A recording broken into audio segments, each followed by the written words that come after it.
Why'd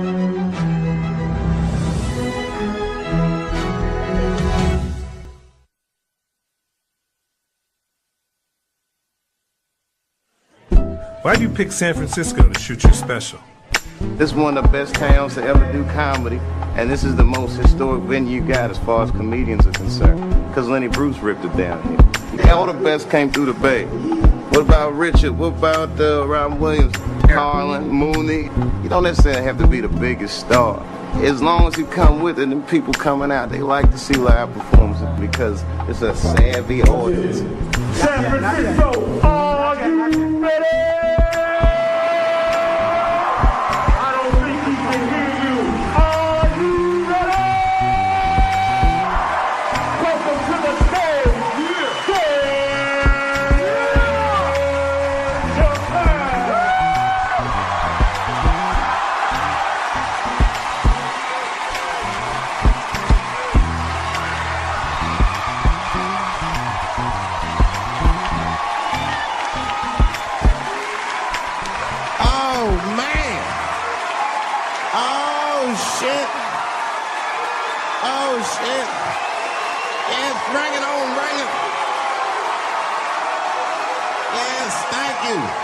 Thank you all.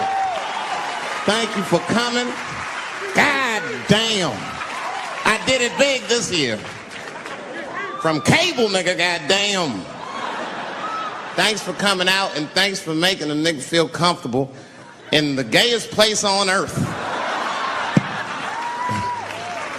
You guys got Disney World jealous out this motherfuckers. Man, I didn't really think it was that gay at first. I was like, what is everybody... Because when I was coming out here, everyone was like, man, that place is really gay. So what the fuck is everybody talking about? It's not so gay. And then I wandered into that Castro. God dang, I said, this is America's anus right here. This shit is deep. Went to that Tenderloin. It was nothing tender about that motherfucker at all. That shit was rough.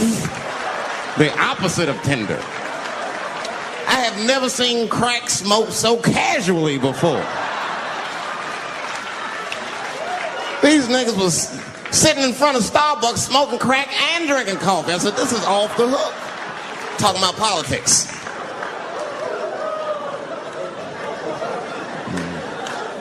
I seen one crackhead trying to break into somebody's car, man, and it struck a chord with me. I tried to stop him. I said, hey! And he looked back and saw me and said, oh, keep an eye out. I said, nigga, that was me that said that. Not trying to help you. I want this shit to stop.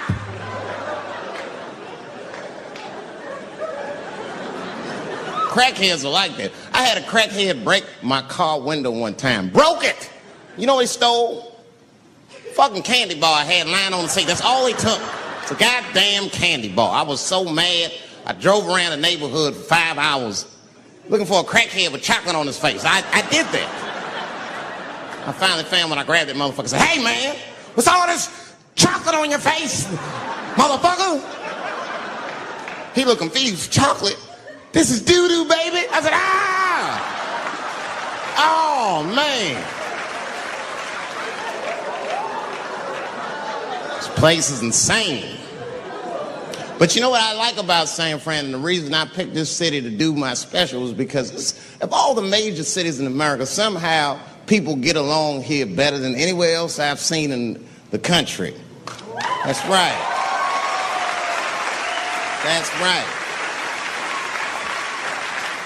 And I always admired San Fran for that. And today I realized how you did it. Put all the niggas on the other side of that bridge. There's nothing, this shit ain't happy on that side. You leave San Francisco like, bye, thanks for coming to San Francisco. Come back in April, we're having a sale on Birkenstocks. As soon as you get to the other side, welcome to Oakland, bitch. Click, click.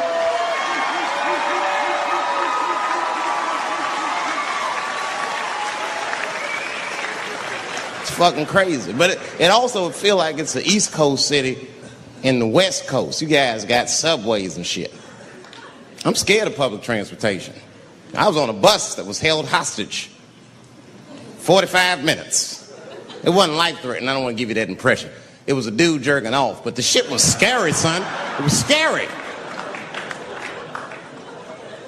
It was right before it happened, I was on the bus smoking a cigarette. It's a long story. It's not the coolest shit I ever did. And people freaked out. Sir! Sir, put that goddamn cigarette out, okay? This is everybody's air, sir. I flicked it. I didn't want any trouble. And just at that moment, coincidentally, this homeless dude, out of nowhere, pulls his dick out. Started beating off. And I was furious. Because nobody said shit to this guy. They were just looking like, oh my God. I was the only one on the bus that had the balls to say anything to him. And it's not even like I was brave, really. It was that, you know, I was sitting next to the motherfucker. I had to say something. Come on, dog, you hit my elbows. Stop. Son, stop. That's all I said. I didn't want to say too much. Guys beating off on the bus means there's something wrong with this motherfucker. He's not wrapped so tight. I didn't want to push him over the edge. As soon as I said something, all these dummies on the bus, now they're brave. He's right. Put your goddamn cock away. I don't want to see this anymore. I don't want to see it either. Yeah! Now the guy flips out. All right, everybody, back up. Back the fuck up. I tried to be nice about this. Now everybody freaks out. Oh my God, it's a biological attack. Oh. I'm caught in the middle. I can't lose my cool. I said, hey, everybody, just calm the fuck down or you're going to get me shot. So just be cool. Let's do what this man says so he'll leave us alone. Now everybody gets quiet.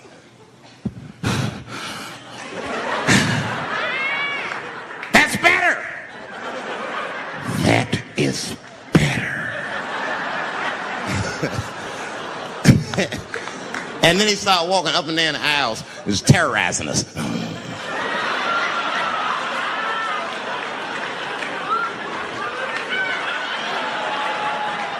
And then he starts making demands. You in the pink shirt. Squeeze your tits together. Oh God, no. No.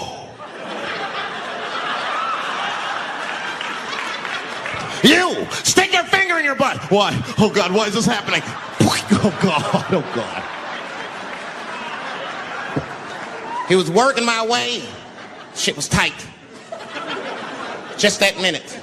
I got saved, dudes. I was so lucky. This guy at the other end of the bus, he snapped. He lost his mind. I seen it happen. Ah! He screamed out, rush him! He can't come on all of us and charge him out. Ah! And it was like a movie. This homeless dude seen him coming and shot one off. Ah! I dodged that shit like the Matrix. Niggas, oh.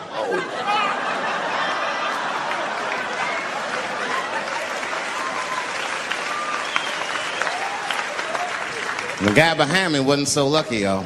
No!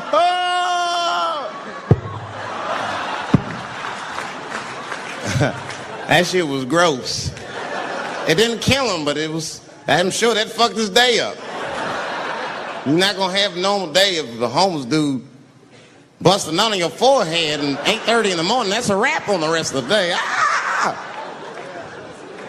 This guy was freaking out. It burns! Oh! Oh! Oh! Everyone was standing around looking at him. Even the homeless dude felt bad. I guess he was finished. He came back to his senses. Oh, this is my stop. I said, relax, motherfucker. I had to say something. Relax. Oh, I can't. I got AIDS. I know it. I said, you can't get AIDS from a homeless dude busting a nut on your forehead. That's not how it spreads. I don't even know if that's just true. That's just what I told him, man. He was so scared I had to say something. I don't know where AIDS comes from. Who the fuck knows? Scientists don't even know. Scientists still say AIDS started because somebody had sex with a monkey. Word. If After all this research, this is the best explanation that you came up with, mother? Nobody fucks monkeys and people, you idiot. You either fuck monkeys or you fuck people. That's it. There's no in between. You're not gonna get some monkey pussy on Tuesday and then be like, oh, let me call Charlene on Thursday. No. Once you fuck a monkey, that's a firm decision. I'm out of the human pussy game for good. It's ridiculous. You act like monkeys are just as open as waiting for people to fuck them, man. It's ridiculous. But the monkeys don't want to be fucked by people. Think about it. Think how hard it would be to catch a monkey and fuck it. That's ridiculous. That's how it had to go down. Who you think you're just gonna walk up to him in the woods and brab this nigga with fruits and bananas? Hey, buddy. Hey.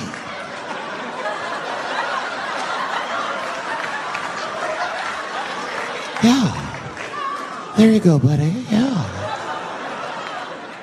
Yeah. There you go, your big, bright red ass.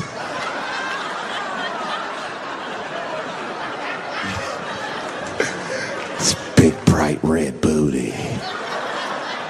You know how strong a monkey is? Would rip your dick off like the celery stalk. It's there. Throw that shit in the tall grass to never be seen again. I'll tell you what happened, but I can't say it directly. There's a book to me that encapsulates my entire experience before I left the show. And the book is called Pimp. It's written by a guy named Iceberg Slim. Here, bring it up here. This is Matthew. Matthew is from France. He's white. And yet, he has an original copy of this book written by a black American who was a pimp in the 40s. Iceberg Slim, his real name was Robert Beck. He got the name Iceberg because he was in a bar in Chicago and there was a shootout in the bar and a bullet went through this nigga's hat and he still finished his drink. Pimps love shit like that. They said, man, you ice cold. And he said, I like that. And it stuck. This book is so heavy in the front. It has a glossary of pimp terms because the ideas are so foreign to the American ears. For instance, do you know what the phrase mileage on a hoe means?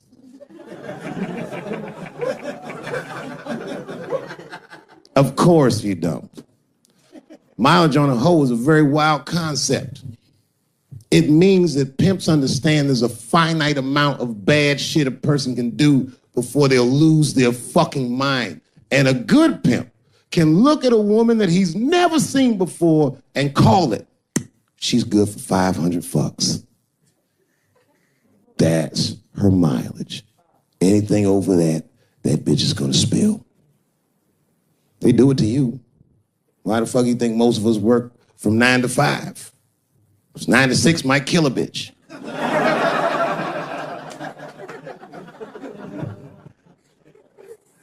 Iceberg Slim was the one that broke down what a bottom bitch was. Does anyone know what a bottom bitch is? Anyone? What's a bottom bitch, sir? It's your prostitute that's the best out of all of them, that brings in the most money. That's right. That's exactly right. Are you black? That's right. A bottom bitch is a pimp's number one hoe. She's even a bitch that helps him keep the other bitches in line. I will repeat. She's even the bitch that helps him keep the other bitches in line. If the pimp was McDonald's, then the bottom bitch is French fries. The rest of them bitches like fish sandwiches, and cherry pies, and shit like that. Iceberg Slim breaks down some of the coldest capitalist concepts I've ever heard in my life. He describes in detail how these men break women so that they will give them the money that they make with their own bodies. There's a story in here so cold it makes me shudder to think about it. Well, Iceberg Slim is trying to control the woman that he finds uncontrollable. So he asks older pimp how he can rein her in.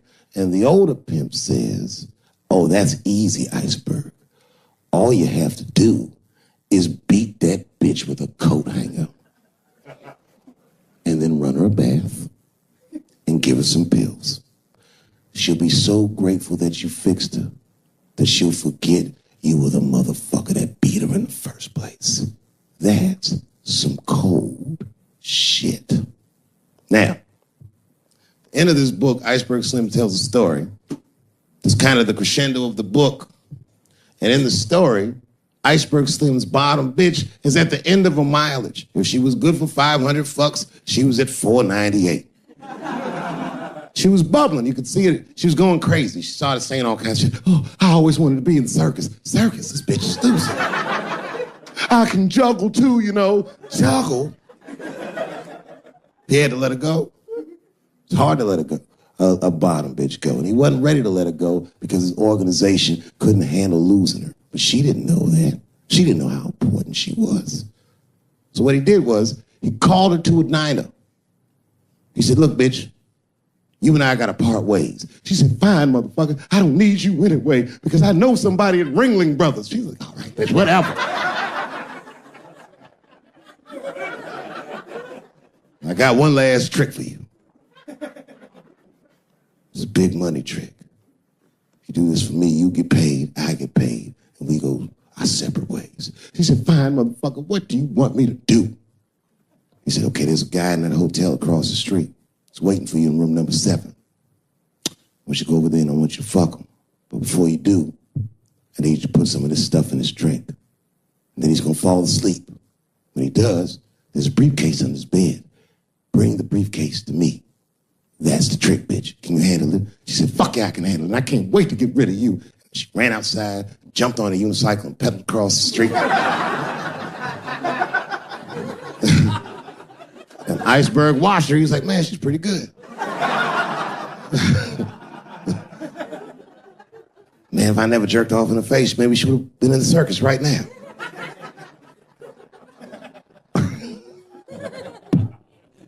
And she runs up to the motel steps and she disappears in room number 7. And she's gone for a real long time. Real long time. So long, in fact, that Iceberg got a little worried. But then, suddenly, she came back. He said, what's going on, bitch? Where's the briefcase? She said, I didn't get it, Daddy. He said, what do you mean you didn't get the briefcase, bitch? What's wrong with you? She said, oh, I did everything you said, but that man don't look right. Something wrong, Daddy. He said, what do you mean something's wrong, bitch? Did you put that stuff in his drink? She said, I did everything you said, Daddy. I put all of it in his drink. He said, wait a minute, bitch. Wait a minute. You put all of it in his drink? Now he had to see for himself. So the two of them go across the street to the motel and they go into room number 7. And on the bed, laying lifelessly, is the white man that she was supposed to fuck. And Iceberg said, you right, bitch. She don't look good. What the fuck? So he called a friend of his that was a doctor that was close by. And the doctor came in, gave the guy a thorough examination and told them both what was obvious. Slim, this motherfucker is dead. Oh, God, Daddy. Oh, no. Oh, no, we killed him. He said, calm down, bitch. We didn't do anything. You killed this motherfucker.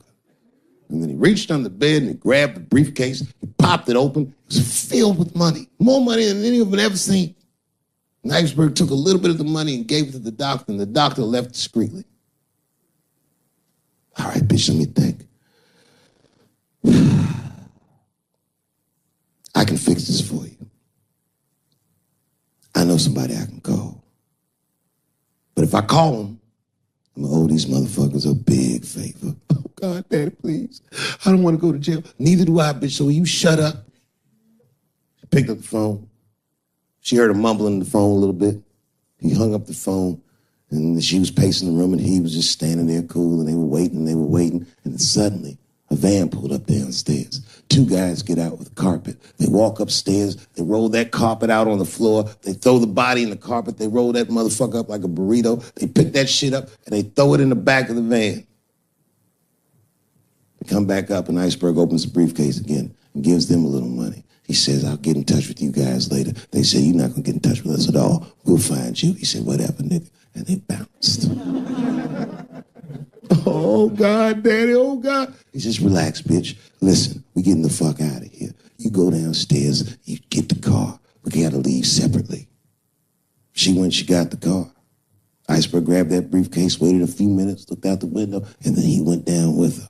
They both got in the car, and they drove off. She was a blubbering mess. Oh, you did all this shit. He said, I told you, bitch, we didn't do anything.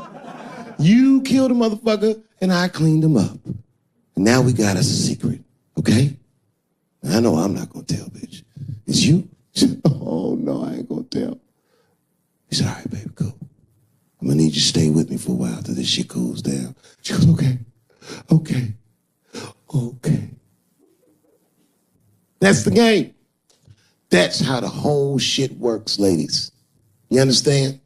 This bitch was at the end of her mileage. She was at 498. She ended up tricking for Iceberg for another 6 months. She must have turned another 200 tricks for him. Do you understand? Some cold shit.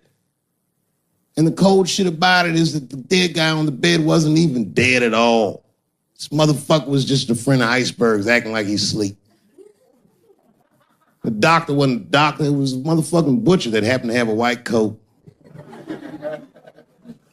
And the dudes who came in the moving van clothes was dressed like movers because they were movers. Iceberg had gotten a new apartment. And the bag of money was Iceberg's money in the first place. The money he got from all those women. That's a cold game. That's the motherfucking capitalist manifesto. And that's why I went to South Africa. So now we got us a little secret, bitch. Almost 24 years ago was the last time I was on this stage, in this room. I was taping my first 1 hour special. It's called Killing Them Softly. My girlfriend was sitting in that row, pregnant. She's now my wife.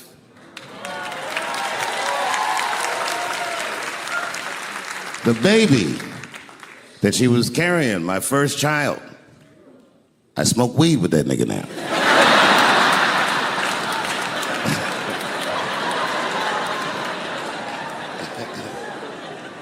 And what I remember most about that night was the pressure. Before the show, I had to run out there on the avenue and hand out tickets to anybody who would take them because I couldn't even fill the fucking room. And boy, what a difference 24 short years makes.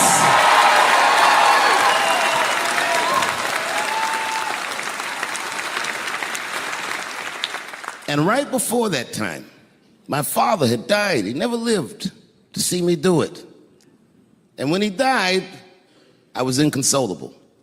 I thought I'd never smile or laugh again. And the only thing that got me out of that space was a comedian friend of mine, the late, great Norm Macdonald. That's right. Shout out to Norm. And what Norm did, which I'll never forget, is he knew that I was the biggest Jim Carrey fan in the world. Now, I'm not going to go all into it, but Jim Carrey is talented in a way that you can't practice or rehearse. What a God-given talent. I was fascinated with him. And Norm knew that. And he called me up and he goes, Dave, he says, I'm doing a movie with Jim Carrey. Do you want to meet him? And I said, fuck, yes, I do. And it was the first time I could remember since my father died being excited. And the movie was called Man on the Moon. I didn't know any of this. And in this movie, Jim Carrey was playing another comedian I admired, the late, great Andy Kaufman. Yes, and Jim Carrey was so immersed in that role that from the moment he woke up to the time he went to bed at night, he would live his life as Andy Kaufman. I didn't know that. When they said cut, this nigga was still Andy Kaufman. So much so that everybody on the crew called him Andy. I didn't know any of that. I just went there to meet him, and when he walked into the room where we were supposed to meet, I screamed, Jim Carrey! And everyone said, no! Call him Andy. And I didn't understand. And then he came over and he was acting weird. I didn't know he was acting like Andy Kaufman. Just like, hey, how you doing? And I was like, hello. Andy? Now, in hindsight, how fucking lucky am I that I got to see one of the greatest artists of my time immersed in one of his most challenging processes ever. Very lucky to have seen that. But as it was happening, I was very disappointed. Because I wanted to meet Jim Carrey, and I had to pretend this nigga was Andy Kaufman all afternoon. And he was clearly Jim Carrey. I could look at him and I could see he was Jim Carrey. Anyway, I say all that to say, that's how trans people make me feel.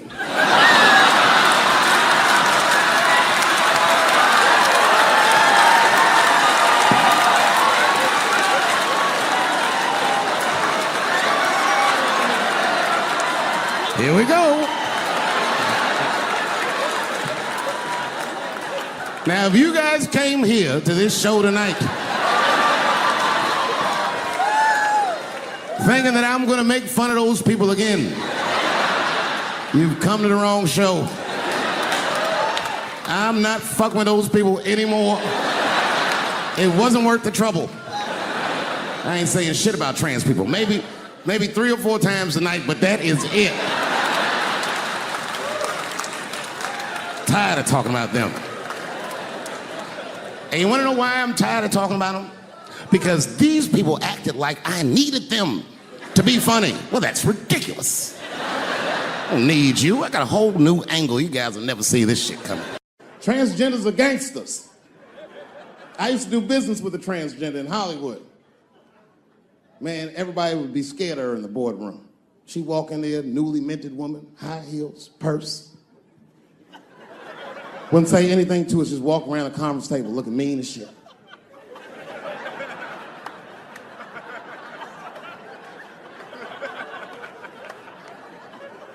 Then she walked to the head of the conference table, stare at us all, reach in her purse, and pull her old dick out and throw it on the table. Let's talk business, gentlemen. Ah! And sitting next to the bees, all the way in the back seat by themselves, looking out the window, that's the T's. Everybody in the car respects the T's, but everyone also resents the T's. It's not the T's' fault, but everyone in the car just feels like the T's are making the trip take longer. Anything the T's say gets on everybody's nerves. And then the T's don't even say anything bad. They should be in the back talking to themselves. I'm hot. Shut up. Shut the fuck up, okay? Just roll the window down, you bitch. I don't know what you... What? Just said I was hot. Could you pull over at the next exit? I need to use the restroom. There is not a restroom for you for 4 states, nigga. Will you just shut the fuck up so we can get where we're going? My wife's friend, Stuart, told me that. My wife has a lot of gay friends. Stuart's their leader. She has a lot of gay friends. And I don't like them. Not because they're gay. I'm just judging them on the merits of their character. They're just not nice dudes. They're rude house guests. They're sitting on my couch, giggling with my wife, eating my motherfucking macaroons. And I come in, they act like the party's over. Hey, Stuart, what's going on? This guy talks to me the way a cat would speak if a cat could talk. Hi, David. He always wants to have some kind of gay political argument. The last one was about a petition in federal court to take the words husband and wife out of the law. I said, well, why would you want those words out the law? He said, because it discriminates against same-sex couples. I was like, niggas, please save me the semantics. Just trust me. Take your chips and get the fuck out of the casino. You're about to crap out. Go outside, talk that over amongst yourselves, and whichever one of you is gayer, that's the wife. I remember I was at this bar one time. This is that kind of bar it is. I was in there one time, I was fucked up, and I turned around to everybody in the bar, I go, hey, everybody, I'm gonna buy everyone in the bar around the drinks. And all the motherfuckers like, hoorah!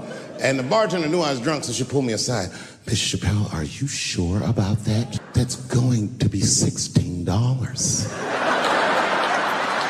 Guess who was in the bar? I thought I was seeing things. I looked across the room, and I saw the trans bitch from the picture. I said, what is a trans person doing in a place like this? This is very dangerous behavior. And she was with 2 big, buff, gay black dudes. I didn't know these dudes, but I know they was gay. If they had a dick in their mouth, they wouldn't look any gayer than they did just sitting there. They had 1980s gay face. You know what that is? Remember in the 80s when gay people looked surprised all the time?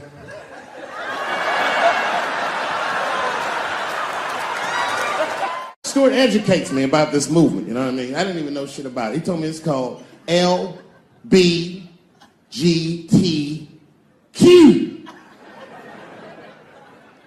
I was like, what the fuck is the Q? Does that even make sense, Q? Turns out Q is like the vowels. That shit is sometimes Y. It's for gay dudes that don't really know they're gay. You know what I mean? Like prison fags who are like, well, I'm not gay, nigga. I'm just sucking these dicks to pass the time. I'm not G, I'm Q. Ugh. And now we get to the core of the crisis. What is a woman? What is that in this day and time? Is there even such thing as a woman or a man or anything? Seems to be a question nowadays. Now listen, women get mad at me. Gay people get mad at me. Lesbians get mad at me. But I'm gonna tell you right now, and this is true. These transgenders, these niggas want me dead. I've gone too far. I've said too much. And I gotta tell you, I'm very worried about it. I'm not even joking. Every time I come out on stage, I be scared. I be looking around the crowd, searching for knuckles and Adam's apples to see where the threats might be coming from. A nigga came up to me on the street the other day. He said, careful, Dave, they after you. I said, what? One they or many theys? And if I were to be brutally honest, the only reason I ever been mad at the transgender community is because I was at a club in LA and danced with one of these niggas for 6 songs straight. I had no idea. And then the lights came up and I saw them knuckles. I said, oh no! And everybody was laughing at me, hi, world star. I said, why didn't you say anything? Then I heard that sultry voice. I didn't say anything, Dave Chappelle, because I was having a wonderful time, and I wasn't sure how you'd feel about it. I said, you knew how I'd feel. And she said, I'm going home. I don't want any trouble from you. I said, home? It's only 2 songs left. I mean, we might as well finish the night. And we ended up having breakfast together. Everybody's mad about something. Recently, I got attacked online by some gay bloggers, and it hurt my feelings. I have no problem with gay people, but I fucking hate bloggers. I'm not saying it because this person was gay. They was acting like a bitch online. They was like mischaracterizing my jokes, trying to make a point off of me, when it's like, yo, I'm your ally, motherfucker. I'm not trying to stop gay people. I got better shit to do. This motherfucker was saying things to try to get gay people to beat me up. Seriously, he was like, Dave Chappelle's jokes. I don't know how he actually talks when he's making his voice up. Dave Chappelle's jokes were an affront to the manhood of all gay men. What the fuck does that mean? I didn't say anything that would allude to gay men not being men. I know you men. In fact, what could be manlier than fucking another guy in the ass? It's the most gangster shit I've ever heard of in my life. I told you I'm not cut out for that. I'm a pussy. I said, I have a superhero idea. He goes, really? I go, yeah, he's a gay superhero. He was like, really? What's it called? Huh? Oh, it's called Same Hero, New Boots. It's about a gay sous chef in San Francisco. He gets bit by a radioactive rat on his shift when he's taking out the trash and is blessed with powers beyond his wildest dreams. Supersonic, gay kind of powers. And he starts saving everybody in San Francisco. But at first, he only saves gay people. Later, he saves everybody, and the whole city just falls in love with him. The only problem is, no one remembers him when he saves them. Well, I don't understand. Why wouldn't they remember him? I said, because, dummy, he's gay. He keeps changing his outfit. People come up, thanks for saving, mister. What's your name anyway? And he's like, same hero, new boots and emotions. You think I hate gay people, and what you're really seeing is that I am jealous of gay people. Oh, I'm jealous. I'm not the only black person that feels this way. We blacks, we look at the gay community and we go, God damn it, look how well that movement is going. Look how well you are doing. And we've been trapped in this predicament for hundreds of years. How the fuck are you making that kind of progress? I can't help but feel like if slaves had baby oil and booty shorts,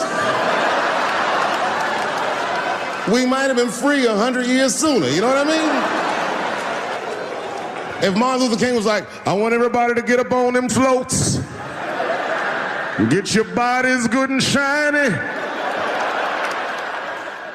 The only reason I ever been mad at the transgender community is because I was at a club in LA and danced with one of these niggas for 6 songs straight. I had no idea. And then the lights came up and I saw them knuckles. I said, oh no! And everybody was laughing at me, how world stopped. I said, why didn't you say anything? Then I heard that sultry voice. I didn't say anything, Dave Chappelle, because I was having a wonderful time and I wasn't sure how you'd feel about it. I said, you knew how I'd feel. And she said, I'm going home. I don't want any trouble from you. I said, home, it's only 2 songs left. I mean, we might as well finish the night. And we ended up having breakfast together. I'll grow up, that doesn't make me gay. I just titty fucked her. His titties are as real as any titties in LA. It's 2 o'clock in the morning, I was just borrowing a little friction from a stranger. Whoops! And they've canceled people that are more powerful than me. They canceled J.K. Rowling. My God, J.K. Rowling wrote all the Harry Potter books by herself. She sold so many books, the Bible worries about her. And they canceled her because she said in an interview, and this is not exactly what she said, but effectually, she said gender was a fact. And then the trans community got mad as shit. They started calling her a TERF. I didn't even know what the fuck that was. But I know that trans people make up words to win arguments. So I looked it up. TERF is an acronym. Stands for Trans Exclusionary Radical Feminists. This is a real thing. This is a group of women that hate transgender. They don't hate transgender women, but they look at trans women the way we blacks might look at blackface. It offends them. Like, ooh, this bitch is doing an impression of me. I came in the club minding my own business, and a woman came up to me. She goes, oh my God, Dave Chappelle. And I was just being reciprocally nice. Hey, miss, how are you? Blah, blah, blah. Benign talk, nothing to it. And all of a sudden, this lesbian fellow stepped between us. Hey, nigga, that's my girl. I said, yo, my man, back up like that. She said, I ain't backing up off shit, nigga, that's my girl. I said, bro, you're gonna have to give me 3 feet like this. She said, stop calling me a man, motherfucker. I'm a woman. I said, what?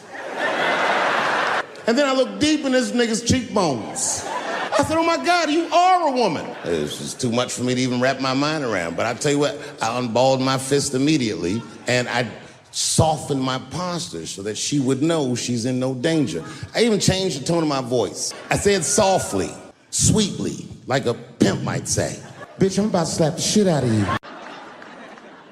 You know who I feel real bad for is Indians.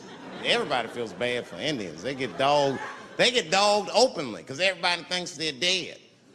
These motherfuckers are not all dead, all right? I've seen, with my own eyes, I've seen a gathering of 1,500 Native Americans. They were all gathered in one place. The place is called Walmart in New Mexico.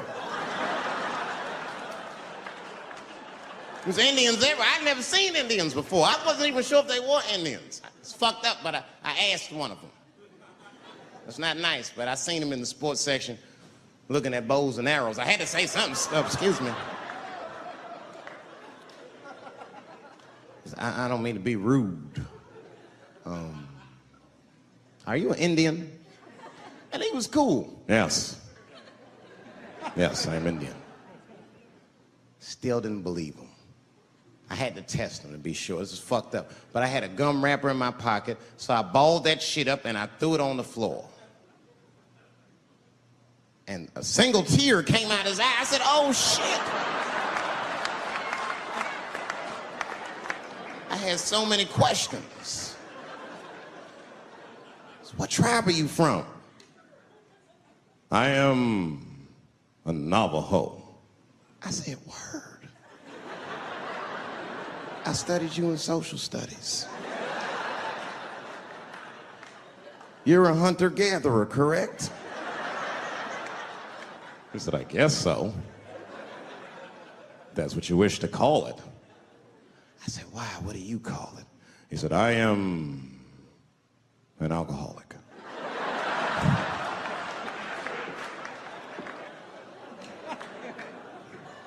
I said, well, what's your name, dog? He said, please. Dog is my cousin. That was a good guess. My name is Running Coyote. What is your name, friend? And that shit caught me off guard. I mean, I didn't want to say my name was Dave to a motherfucker named Running Coyote. This don't feel good enough. He just put me on the spot. I said, huh? My name, what? Oh, my name's Blackfeet. Then I changed the subject. Forget about me. What's going on with you? I want to meet your chief. Why don't me, you, and your chief and your friends get together tonight? We could have a real live peace pipe smoking ritual. We need to celebrate, nigga. I thought you were dead. And he set it up. It was beautiful. It was just like I dreamed. We was all sitting around. Them Indians was beating the drum. Some other Indians came out the back with a long blanket that was folded in half and put in front of us. Open that shit up, and on the blanket was a long wooden pipe with feathers. And bags of weed were all over the blanket. Chief walked over.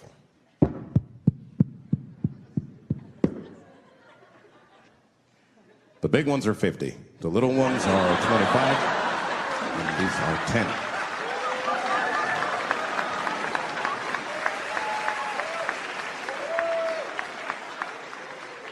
Me and those Indians got high as shit.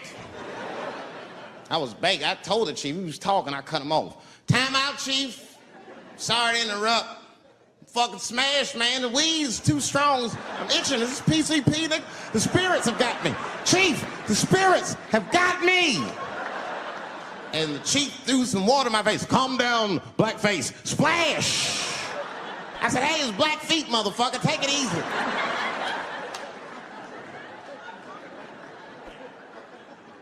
Blackfeet, you're welcome to stay amongst me and my tribe for the night until the spirits leave you. And they gave me my own teepee to sleep in, which sounds nice. I personally felt like it was a little fucked up, you know, because they all had houses, man. It's like, why can't I sleep with y'all in the house and watch TV? Nigga, I can't be on this grass all night.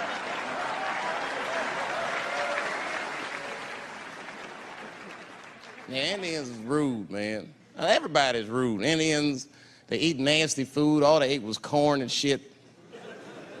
Doritos, I think they call them. That's right. People only see the surface. They see the division in our foods. Just because I eat chicken and watermelon. They think that that's something wrong with me. Let me tell you something. If you don't like chicken or watermelon, something is wrong with you, motherfucker. There's something wrong with you. Where are all these people that don't like chicken and watermelon? I'm sick of hearing about how bad it is. It's great. I'm waiting for chicken to approach me to do a commercial, nigga. I'll do it for free, chicken. It's the least I can do. They make fun of Latin people for eating, what y'all eat? Beans, rice, corn. Listen, that's not a reason to hate a motherfucker, all right? It's funny, but it's not a reason to hate. The only reason these things are even an issue is because nobody knows what white people eat. You've been very good at keeping that shit a secret amongst yourselves. I study white people. You don't know that. I'm writing a paper on you. Not even for school, nigga, just to do it, just to get, I'm just doing this independent research. I'm spending my money, that's why I'm working so hard. I follow you around grocery stores. They freak out. I just try to peek in the cart. They always say, get away from my cart, nigga. What are you looking at? Chicken and giblets are over there. You must be lost. These are vegetables.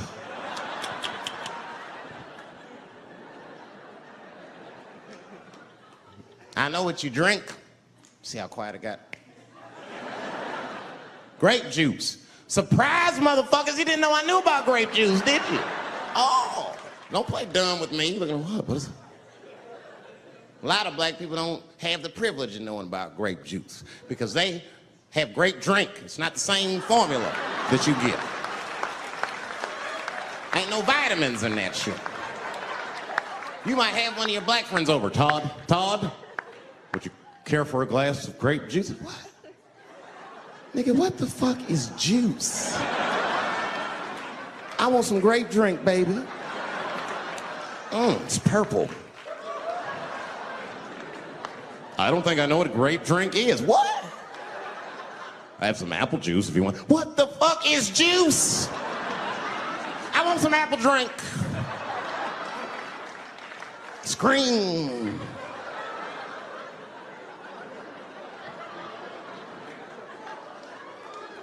Remember that commercial for Sunny Delight when all the kids run in from outside playing and they all run to the fridge? All right, I got some purple stuff, some Sunny D. As soon as you say Sunny D, all the kids go, yeah! Watch the black kid in the back. If you ever see that commercial again, look at that black kid. He'd be like, I want that purple stuff. That's drink, nigga. That is drink. They want drink. I want all them vitamins, nigga. I want drink. Sugar, water, purple. That's the ingredient. Sugar, water, and of course, purple. It's too fucking much. I got a lot of things to talk about tonight. First of all, I've stopped smoking weed. With black people, you didn't let me finish, motherfuckers. God damn. I'm sorry, black people, to break the news so publicly, but I can't smoke with you anymore. Every time I smoke weed with my black friends, all you talk about is your trials and tribulations. I'm sick of that shit. I got my own problems. Nigga, that's a waste of weed. I'm smoking weed to run away from my problems, not take on yours. From now on, I smoke weed exclusively with white people. Calm down, motherfuckers. You win by default. You got good weed conversation. All white people talk about when they get high is other times that they got high.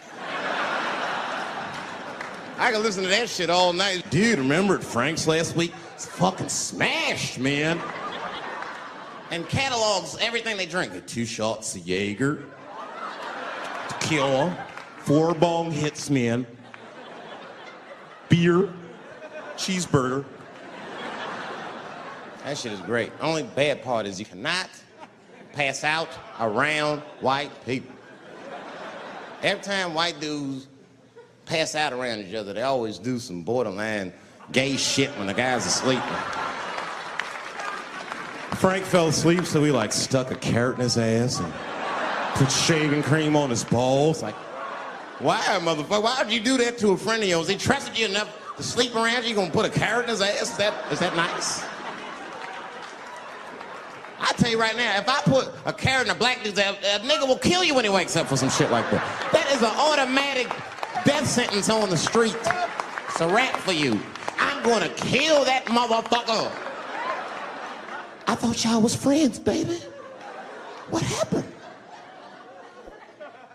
I fell asleep at his house, right? We was drinking, and I fell asleep at his house, and while I was sleeping, right? I'm just gonna kill that motherfucker, all right? That's all you need to know. And fuck carrots.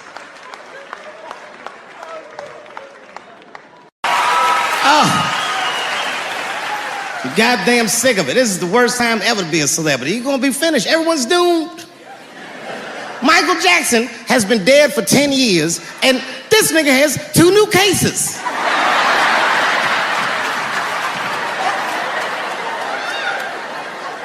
And if you haven't watched that documentary, then I'm begging you, don't watch it. It's fucking gross. I felt like HBO was sticking baby dicks in my ears for 4 hours straight. Really nasty shit. I don't want to know all these things. Turns out, Michael Jackson allegedly likes a long gander at the anus. As they said, he stares at people's buttholes. That's what they said. That's how gross the documentary was.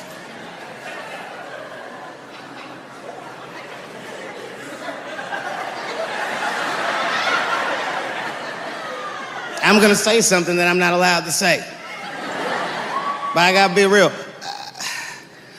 I don't believe these motherfuckers. I do not believe it. But let me qualify the statement. I am what's known on the streets as a victim blamer. You know what I mean? Somebody come up to me like, Dave, Chris Brown just beat up Rihanna. I'll be like, well, what did she do?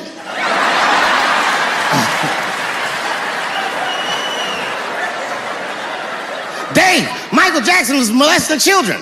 Well, what were those kids wearing at the time?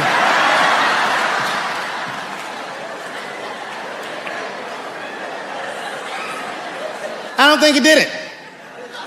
But you know what? Even if he did do it, you know what I mean? You know what I mean? I mean, it's Michael Jackson. I know more than half the people in this room have been molested in their lives. But it wasn't no goddamn Michael Jackson, was it? This kid got his dick sucked by the king of pop. All we get is awkward Thanksgivings for the rest of our lives.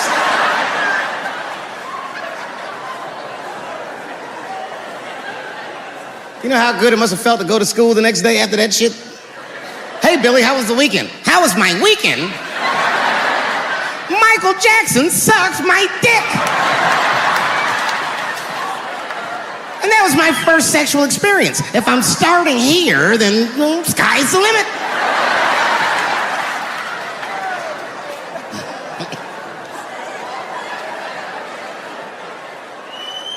I know it seems harsh, but man, somebody's got to teach these kids. There's no such thing as a free trip to Hawaii. He's gonna want to look at your butthole or something.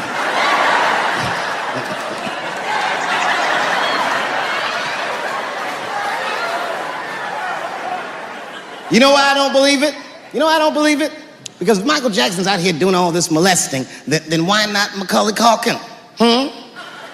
Macaulay Culkin said in an interview that Michael Jackson never did anything inappropriate with him or even around him. Think about that shit. You know, I'm not a pedophile. But if I was, Macaulay Culkin's the first kid I'm fucking, I'll tell you that right now.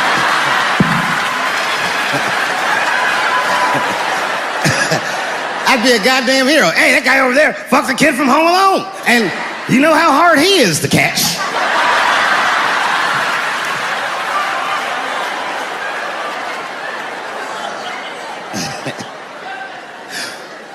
My mind's telling me no.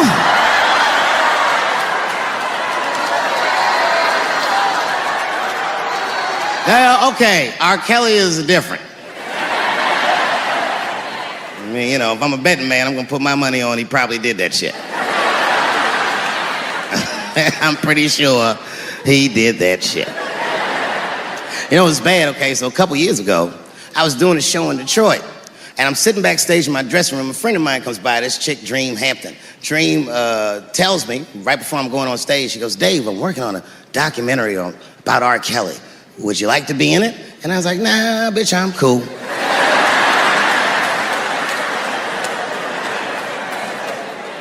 I went on stage, I just forgot about the shit. And then 2 years later, the documentary comes out, Surviving R. Kelly.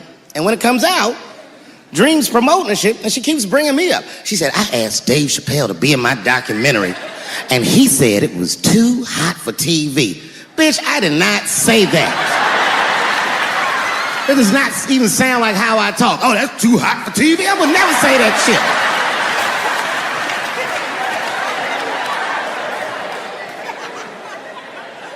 But I'm gonna tell you guys why I wasn't in the documentary.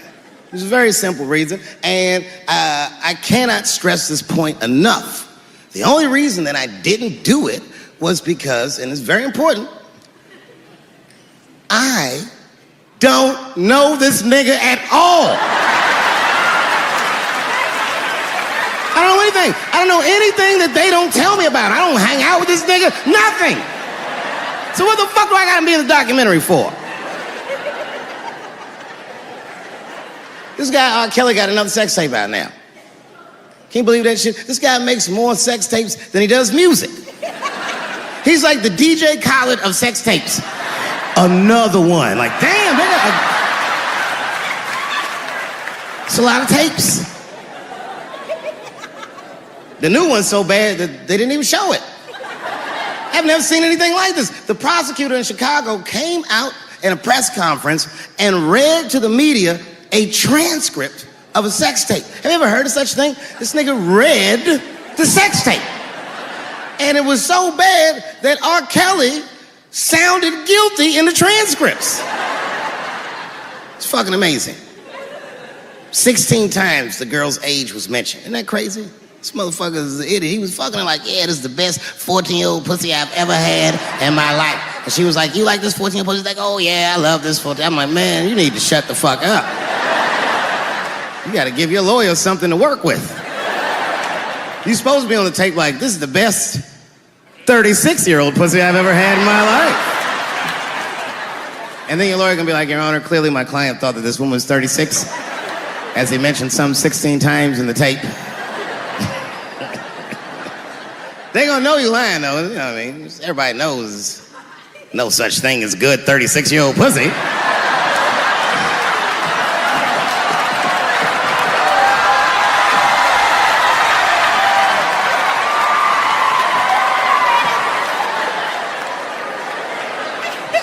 Doesn't matter what I say. And if you at home watching this shit on Netflix, remember, bitch, you clicked on my face.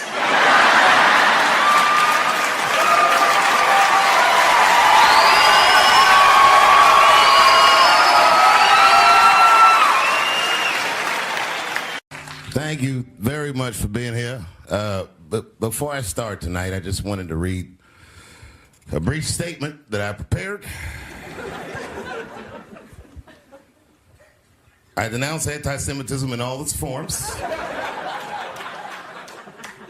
And I stand with my friends in the Jewish community. And that, Kanye, is how you buy yourself some time.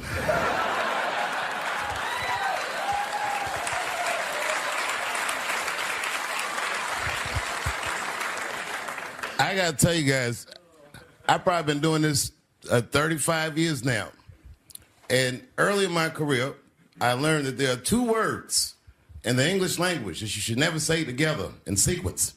And those words are the and juice. I've never heard someone do good after they said that.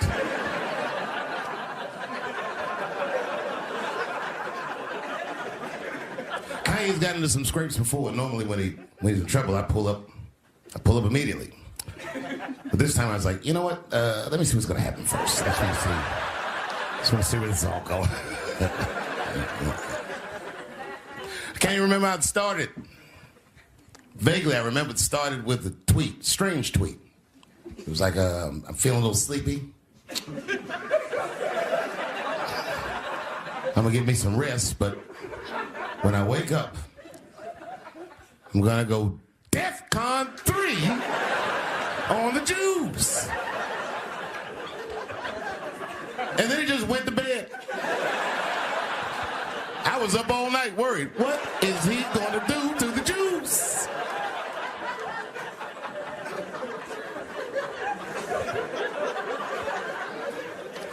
I grew up around Jewish people. I have a lot of Jewish friends. So I'm not freaked out by your culture. I know a little bit about it just from hanging around. I'll be like, yo, let's go out at school tomorrow. They'll be like, we can't go out. It's Shanana tomorrow. I'll be like, where? What is Shanana?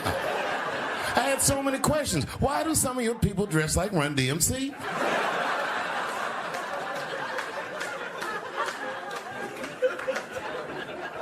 And Kanye woke up from that nap. He went right to work. A year ago, I'd seen him on a podcast called Drink Champs. Great show.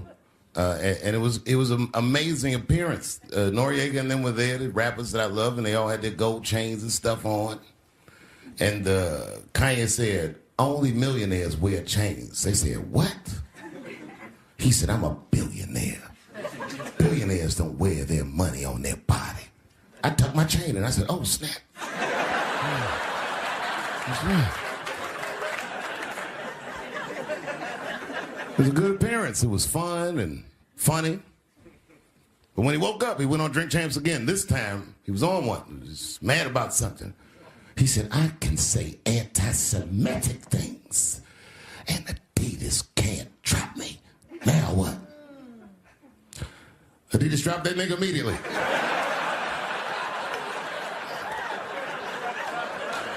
Ironically, Adidas was founded by Nazis.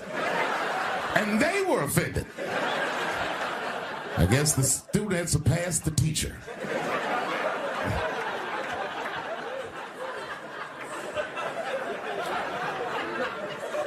It's a big deal. He had broken the show business rules. This is a rule. You know, the rules of perception. If they're black, then it's a gang. If they're Italian, it's a mob. But if they're Jewish, it's a coincidence, and you should never speak about it.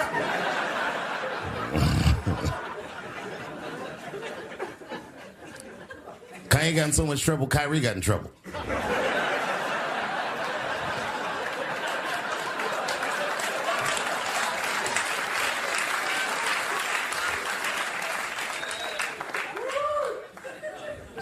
Kyrie Irving posted a link to a movie that he had seen on Amazon. No caption on the post or nothing like that.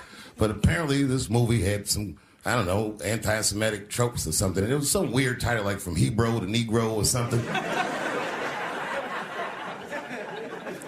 And the NBA told me he should apologize, and he was slow to apologize. And then the list of demands to get back in their good graces got longer and longer, and this is where, you know, I draw the line. I know the Jewish people have been through terrible things all over the world, but you can't blame that on black Americans. You just can't. You know what I mean? Thanks to the one person that said me. A fair punishment would be he should just post a link to Schindler's List and y'all write your own captions.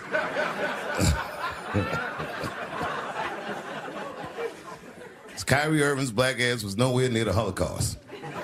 In fact, he's not even certain it existed.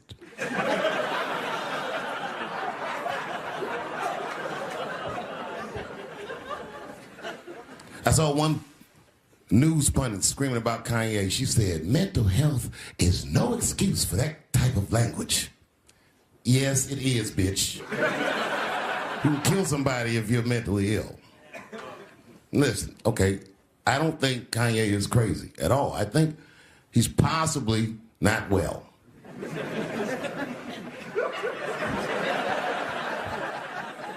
Well, I've been to Hollywood. I don't want y'all to get mad at me. I'm just telling you. I've been to Hollywood. This was just what I saw.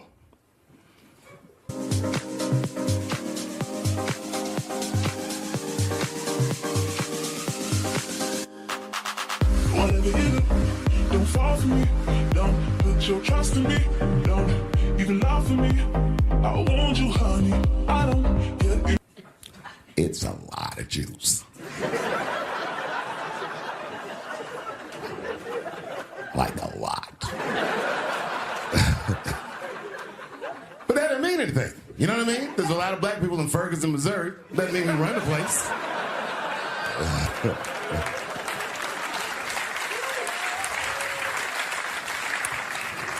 I could see if you had some kind of issue, you know what I mean? You might go out to Hollywood and you might start connecting some kind of lines, and you could maybe adopt the delusion that the Jews run show business. It's not a crazy thing to think, but it's a crazy thing to say out loud in a climate like this.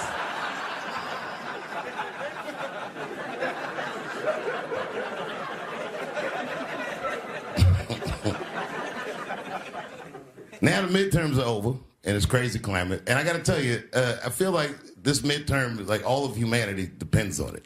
And it's an ominous sign. The most ominous sign of the midterms, I believe, would be Herschel Walker, who I don't want to speak badly of because he's black. But I have to admit, he's observably stupid.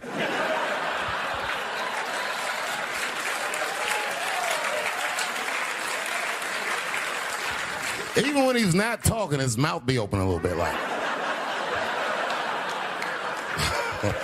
He's the kind of guy that looks like he thinks before he makes a move on tic-tac-toe.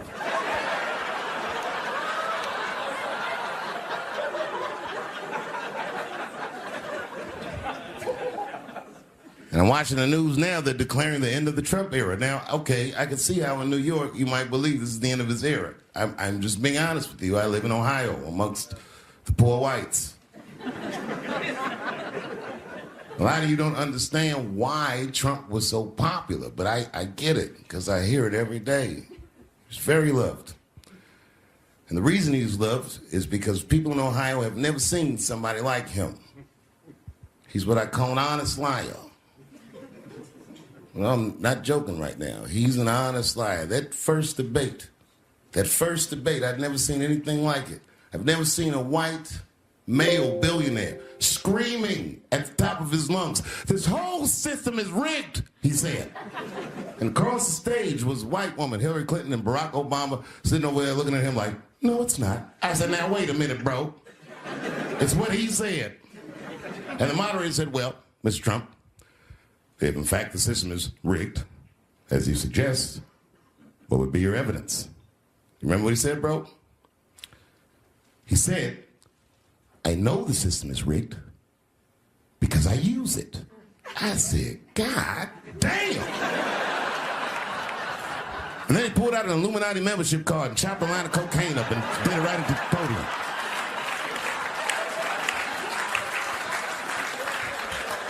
No one had ever heard someone say something that true. And then Hillary Clinton tried to punch him in the taxes. She said, "This man doesn't pay his taxes." He shot right back. "That makes me smart." A couple years ago, I was in Ohio at a shopping mall. An old white lady, this is true, she was following me around the mall, which sounds paranoid, but I'm sure she was following me. Mean lady, too. You ever see a woman with lines on her face that just tell you, like, even if she smiled, it looked like it would hurt the muscles in her face? I knew she was following me because she was at places that had nothing to do with her. I'd be looking around like, what is this old bitch doing in GameStop and Foot Locker and all the places I like to go? Every time I see her, she'd just be looking at me on me. And eventually I forgot about her. So then after I'm shopping, I go all the way to the back of the parking lot. I'm parked all the way in the back. And as soon as I open my car door, I hear a voice go, "David Chappelle." Just like that. I didn't even have to look. I knew it was her. And I looked back, and sure enough, there she was, that face. To be honest with you, she probably wasn't even that old. She's probably around my age. But she was a white woman. This bitch looked terrible. I kept my cool. I was nice. I said, "Hello, miss." And she didn't say anything back. All she said was, "I watch your comedy." I said, "Uh-oh." And then she says, "It's true." She goes, "It sounds to me like you hate women." I said, "Well, you know what, miss? It's art. And you're free to interpret this art however you'd like. But I can tell you, as the maker of this art, that I don't believe that I feel that way." And she said, "Well, I think," and I said, "Shut up, bitch. Shut the fuck up. Before I kill you and put you in the trunk. Ain't nobody around here."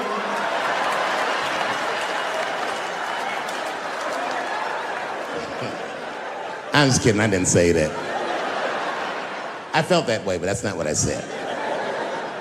I was more clever than that. You know what I said? And this is exactly what I said. I said, "Miss, before you finish that statement, let me ask you a question. Where'd you see me? Did you buy a ticket to a concert I did? I doubt that. Or maybe you watched one of my specials on Netflix.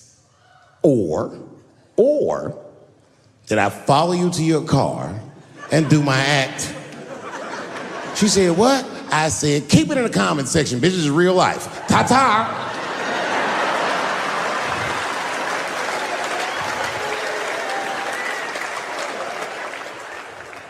And then I drove off. You can see it. You ever have this happen? This is how confusing it is. This is the practical application of what I'm talking about. Like a guy be out, this happens to a lot of guys, you be out at a club, bar, right? You're just kicking with your boys, and a girl walks by, and man, she looks good. She looks good. Not good in that classical way. I mean, you know, I'm talking good like she got half her ass hanging out her skirt. Her titties are all mashed together, popping out the top of her turtleneck and shit.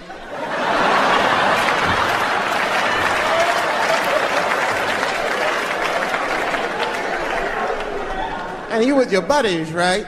You with your buddies, you got a couple drinks in you, and you see a girl like this, you might try to talk to her. This might not come out right. I don't know what you say, but damn, look at them titties! Right? The girl gets mad and says, wait a minute. Just because I'm dressed this way does not make me a whore. Which is true. Gentlemen, that is true. Just because they dress a certain way doesn't mean they are a certain way. Don't ever forget it. But ladies, you must understand that that is fucking confusing. Just is. Now that would be like me, Dave Chappelle the comedian, walking around the streets in a cop uniform. Somebody might run up on me. Oh, thank God. Officer, help us. Come on, they're over here. Help us. I'm like, oh, just because I'm dressed this way does not make me a police officer. You understand what I'm saying? It's like, all right, lady, fine. You are not a whore. But you are wearing a whore's uniform, I'll tell you that shit right now. Another time, about 6 years ago, there was a lesbian woman that tried to sell a story about me to TMZ. Thank goodness TMZ could see right through the sham of that story. This woman claimed that I beat her up in a nightclub because she was a lesbian. That is fucking crazy. Bitch, I didn't even know you was a woman.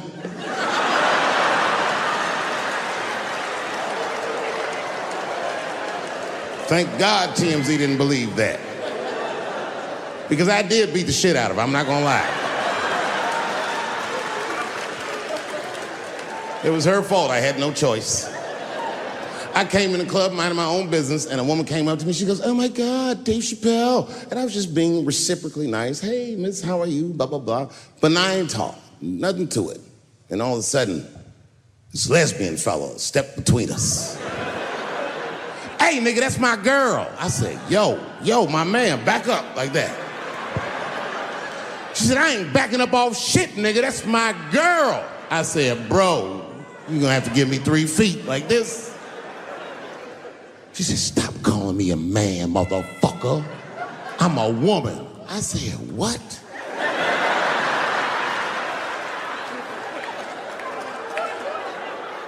And then I looked deep in this nigga's cheekbones. I said, oh my God, you are a woman. It was just too much for me to even wrap my mind around. But I tell you what, I unballed my fist immediately, and I softened my posture so that she would know she's in no danger. I even changed the tone of my voice. I said softly, sweetly, like a pimp might say. Bitch, I'm about to slap the shit out of you.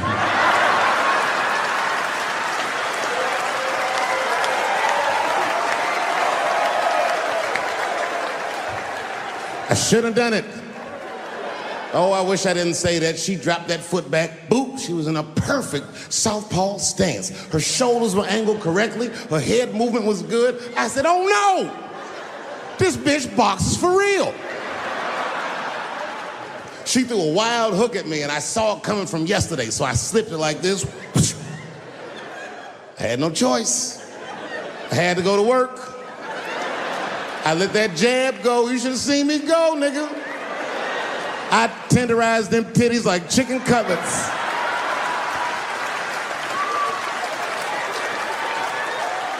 I whooped the toxic masculinity out of that bitch.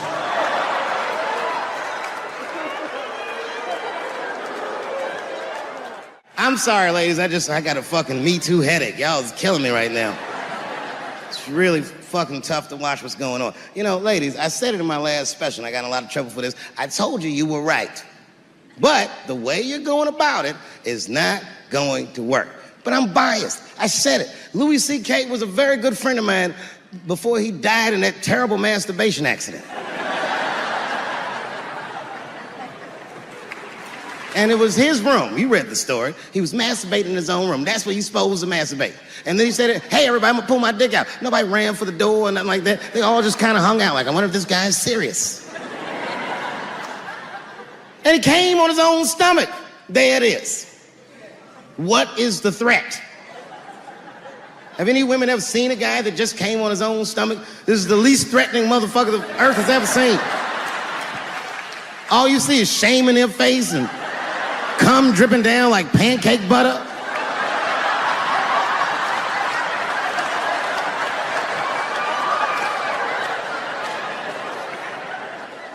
He didn't do anything that you can call the police for. I dare to try. Call the police on him. Hello, police? Yes, I am.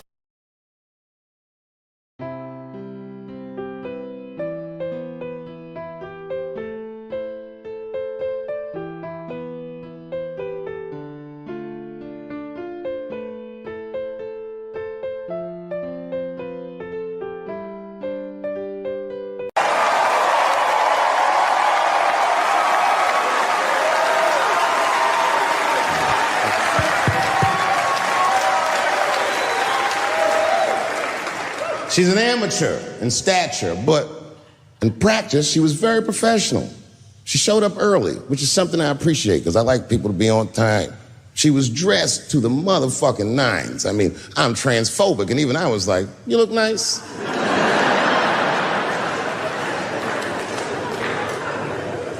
Went up on the stage with all the swag of a professional comedian, grabbed that mic and walked right down the middle and looked at the crowd like a gangster.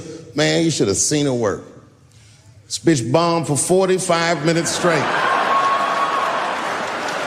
And I am not exaggerating, young man. That show was terrible. Stunk. Stunk. And then she brings me on, and you know, I was like a glass of water after a handful of salt. The crowd was happy to see me. I was killing it. But here's what impressed me. Any other comedian I've ever seen, if they had bombed as bad as she did, would have snuck out of the back of the theater and went home and cried or something. And she didn't do that. Not only did she not leave, she found a seat right up in front. You know, when a new comedian watches an experienced comedian in comedy, we call this taking class. And this bitch took my whole class. She sat up there and was laughing as hard as she always laughs, as if nothing bad had even happened to her. And I saw her show. Something bad happened to her.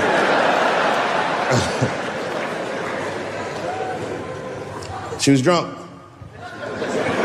So she starts talking to me while I'm on stage, but the way a person would talk to a television when they were alone. She's talking to me like that. That didn't bother me because I knew her, but the crowd didn't like that shit at all because she sucked. And a guy in the back of the room stood up, and Daphne's hair was dyed blonde at the time, and the guy screamed out, and his energy felt wild as fuck. He said, hey, Daphne! And everybody kind of clamped, like got tense. We didn't know if it was a heckler or active shooter. And he said, does the carpet match the drapes? Yeah, it was fucked up. The whole crowd kind of groaned because it was so, like, mean. Everybody groaned, except for Daphne. She kind of laughed, which was weird. And she didn't even look all the way back. She said, sir, I don't have carpets. I have hardwood floors. Just like that. Just like that. And boy, when she said that shit, it blew the roof off the place. Cut through all the tension. With that one joke, she made up for 45 minutes of a stinker of a show. And after that, she could do no wrong. And I kept on rocking. She kept on talking to me. And then the show became something cooler than a show. Just became like a conversation between a black man and a white trans woman, and we started getting to the bottom of shit. All them questions that you think about that you'd be afraid to ask, I was just asking them, and she was answering them, and her answers were funny as shit. The crowd was falling out of their chairs. And at the end of the show, I go, oh, Daphne, I said, well, that was fun. I go, I love you to death, but I have no fucking idea what you're talking about. The whole crowd laughed, except for Daphne. Now she looks at me like I'm not her friend anymore. Like I'm something bigger than me, like I'm the whole world and a guy. And she said, I don't need you to understand me. I said, what? She said, I just need you to believe, just like this, she goes, that I'm having a human experience. And when she said it, the whole crowd kind of gasped. And I gave it a Fight Club look. I said, I believe you, bitch. Because she didn't say anything about pronouns. She didn't say anything about me being in trouble. She said, just believe I'm a person and I'm going through it. And oh, I believe you because it takes one to know one.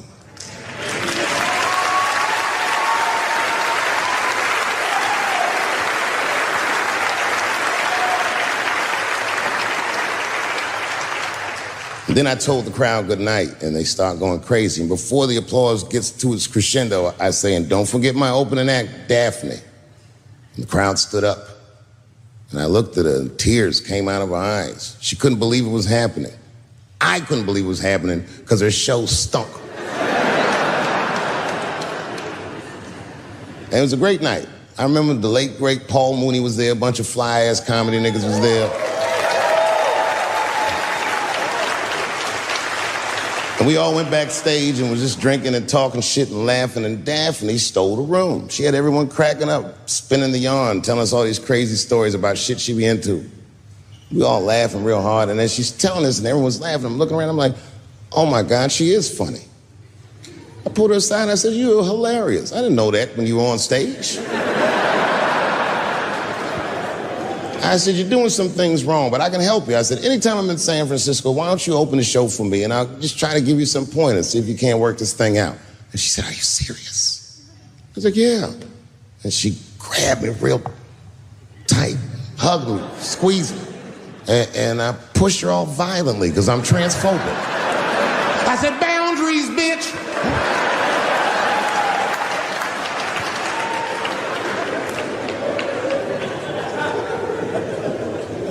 When Sticks and Stones came out, a lot of people in the trans community were furious with me, and apparently they dragged me on Twitter. I don't give a fuck, because Twitter's not a real place.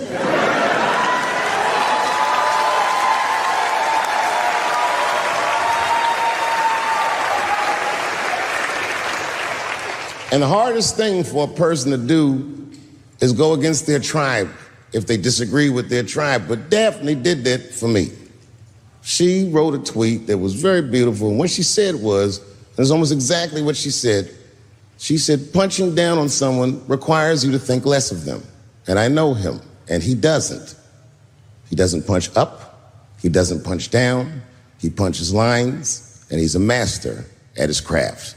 That's what she said.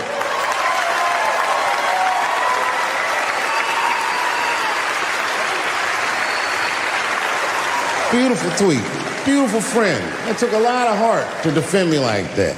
And when she did that, the trans community dragged that bitch all over Twitter. For days, they was going in on her, and she was holding her own because she's funny. But 6 days after that wonderful night I described to you, my friend Daphne killed herself. Oh, yeah. It's a true story. My heart was broken. Yeah, it wasn't the jokes. I don't know if it was them dragging her. I don't know what's going on in her life, but I bet dragging her didn't help. I was very angry at them. I was very angry at her. I felt like Daphne lied to me. She always says she identified as a woman, and then one day she goes up to the roof of a building and jumps off and kills herself. Clearly, only a man would do some gangster shit like that. Hear me out. As hard as it is to hear a joke like that, I'm telling you right now, Daphne would have loved that joke. That's why she was my friend.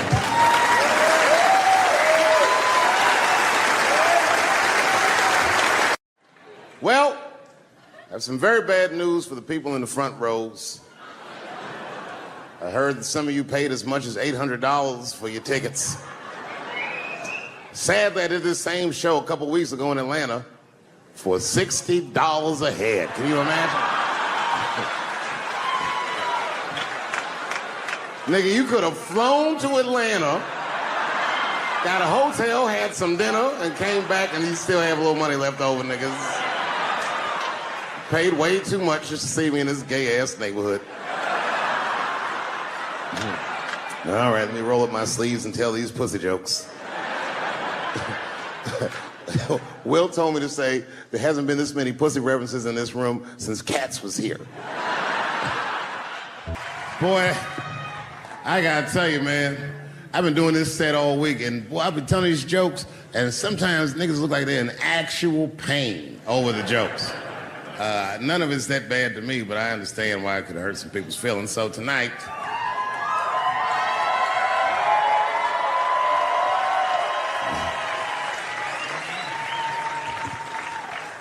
I'm gonna give you an opportunity that I rarely give anybody.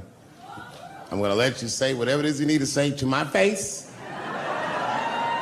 or ask me whatever it is you wanna know. But there are no dumb questions allowed. If you ask a stupid question, you'll be asked to leave. Nah, I'm just kidding, go ahead. Everyone relax, come on. Oh yes, sir, in the front.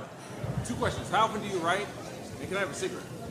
All right, first, you may have a cigarette, but remember, this is not jail, motherfucker. This lady right here. I have a question.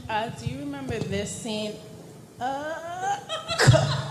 Oh, I do remember that. Ma'am, I'm gonna have to ask you to leave. That's a terrible question. This gentleman in the front with the salmon-colored shirt on. I was wondering if you had any advice for young comedians that you generally give, and... Are you thinking of doing comedy? I've never done it before, but watching you has made me want to try it.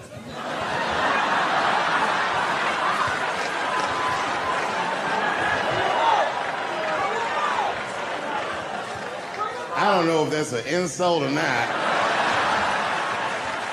It's a compliment. It's. I mean, niggas don't say I've never done brain surgery, but it looked a lot easier than I thought. I'm teasing. All right, here'd be my advice. Okay, I don't know how comedians start nowadays, right? But what I would suggest is just start. And once you start, you can't really stop, no matter what happens, no matter how bad it gets, no matter what people say. You know what I mean? Because comedy is weird like that. You know why I hate watching other comedians do comedy? Not because I hate other comedians, but because I love comedy so much. It's like watching somebody else fuck your girl. And I say, fuck her better than that. Yes, you on the aisle up there, the lady with the long... Yes, you, standing up, I see you. My favorite book of all time, The Narrative of the Life of Frederick Douglass.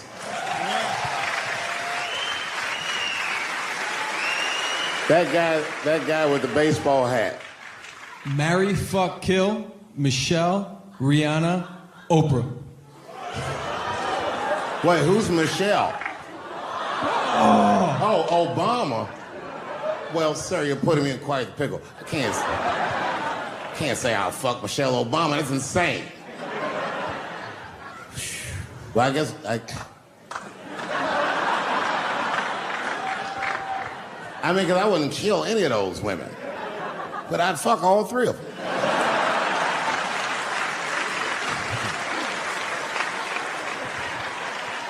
The gentleman in the blue Oxford standing up. Tell us the story with Charlie Murphy. Tell a story about Charlie Murphy? Or your favorite. Boy, there's so many good Charlie Murphys. You know, the thing with Charlie Murphy is he used to just make us laugh all the time. And I used to ask him about all the old Hollywood shit I was curious about. Like when they used to accuse Michael Jackson, I remember asking once, I go, Charlie, do you think Michael Jackson actually did those things? And he said, let me ask you a question, Dave. He said, say it is illegal to fuck women. How long are you staying out of jail? But God bless Charlie Murphy wherever you are. Charlie, I love you. Who do you think is going to win the 2020 election? All right, I'm going to put a pin in this, but I'll tell you right now, fella, I don't know, but I think Trump has a better shot than a lot of people would like to think. I'm just saying, it all depends on how the left talks. The way we're talking is not going to win the fucking ball game.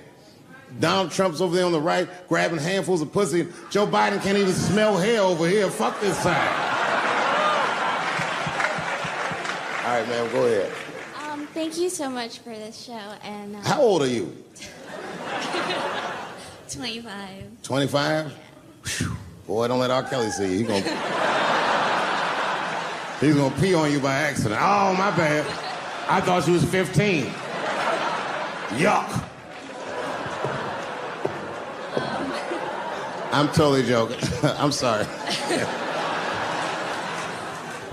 My question is there anything you've learned from another comedian that you feel like will stay with you for life? I tell you what, miss, that's a good question. Yes, is the short answer. A longer version of it is this. I was raised by comedians. I started doing stand-up when I was 14. The other day, I went to a comedian's funeral, and I realized as we was putting this motherfucker in the ground that these people are at least as influential to me as my family.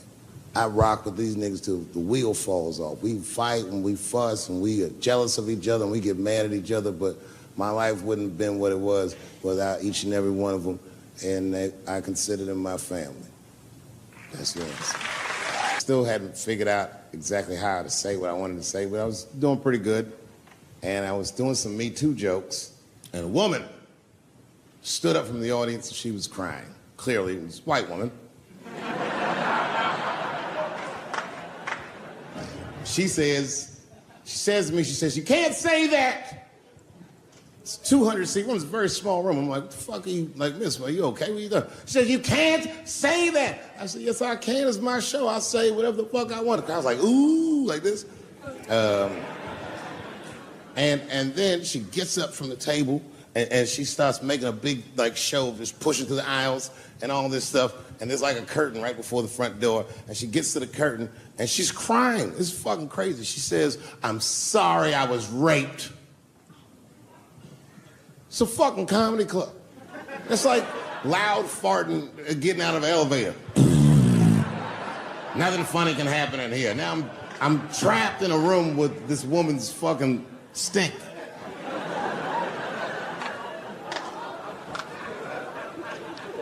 And I say, miss, it is not your fault that you were raped, but it's not mine either. Ta-ta, bitch, like this. She storms out. Now the room is very uncomfortable, but I managed to get the crowd back, but I'm like, you know, a little traumatized. Same show, there's a trans woman sitting in the audience. This is a true story. This was like a few weeks ago. I did 6 shows that weekend. This trans woman came to 4 of them. Calls herself Daphne. Man, this chick Daphne was in there cracking the fuck up at everything I said about everybody. It was amazing. She was laughing, and it was fun to watch her laugh. You could tell she was letting go with something that was heavy, and she'd throw her head back, and she'd smile with all her teeth. She was having a great time. And the more fun she had, I felt bad, because I knew I had some trans jokes to unload. And I thought to myself, maybe I shouldn't say these jokes, because I don't want to, like, fuck her evening up. She's having so much fun. But then I thought to myself, well, if I can't say it in front of her, should I say this shit at all? So I let her rip. And to my surprise, Daphne laughed harder at the trans jokes than anybody in the room. In fact, everybody in the room would look at her to make sure it was okay.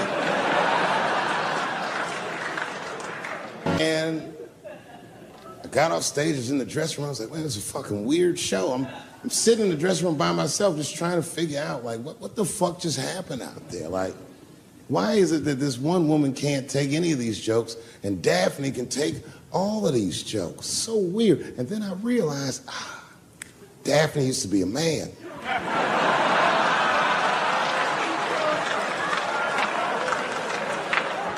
So now I go out of the dressing room and like you can see like all the staff was there like cleaning the club up, the audience had gone, and sitting at the bar by herself was Daphne. And she's like, hey, Dave, come join me for a drink. And I don't want her to think that I'm transphobic or nothing, so I'm like, fuck, I guess I could have at least a drink. And we get some tequila and we're sitting there. And she was fucking cool. Turns out that Daphne, she wants to be a comedian. She was asking me for advice, and I told her advice and all that shit. And then she says to me, she says, boy, you sure do get a bad rap for your trans jokes. I said, Daphne, thank you, but you don't have to say that. I hope I didn't offend you. She goes, no. She said, in fact, I read about you in the New York Times. I said, you did? She said, yeah. She said, I thought it was interesting that they blamed you for R. Kelly. They said you normalized him for telling jokes about him. I go, yeah, they said that. She goes, I wonder why they never said that you normalized transgenders by telling jokes about us. And I'd never thought about that. It never occurred to me. And we started making out. And then like, I reached up just to see what it felt like. I was like, what? And it felt like pussy, didn't it? I was just like, go ahead, ask me a question. What the fuck you gonna do if Trump get reelected? What am I gonna do if Trump gets reelected? Probably get a significant tax break.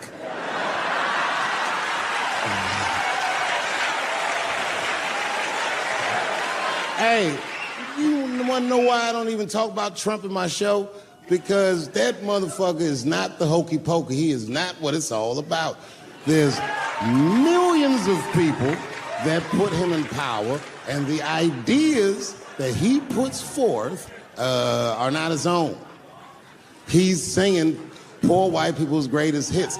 So why the fuck would I worry about him and not the other millions? I really, you know who I'm gonna vote for next time if things keep going the way it's going is that gay dude.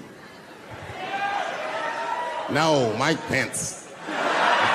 It's a safe place where I could tell some jokes. And I find out that this comedian I know, Chris Tucker, who's in all those Rush Hour movies, I find out that Chris is in San Francisco too at some charity event. So I call him, I'm like, yo, I just saw you at some charity event. I said, I'm doing a show at the Punchline. Why don't you come by the club after your event? He's like, cool, Dave. I thought you was dead, nigga. I'll come by. He says, is it okay if I bring some friends? Because, you know, I'm with a lot of people. I go, man, you Chris Tucker. You can bring whoever the fuck you want. And then I show up to the club late that night. And I walk into the dressing room.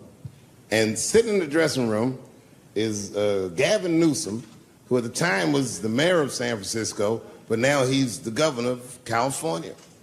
And sitting next to him was Kamala Harris, who at the time was the DA of San Francisco. Now she's the senator from California that's front-running on the Democratic ticket. And sitting next to her was Al Gore. It's fucking weird. And sitting next to Al Gore was the guys from Google, Sergey, and I don't know how to say these. All right. And it was Chris Tucker and Ben Jealous, who at the time was the president of the NAACP, who was all just at this big charity dinner, and Paul Mooney was drinking scotch.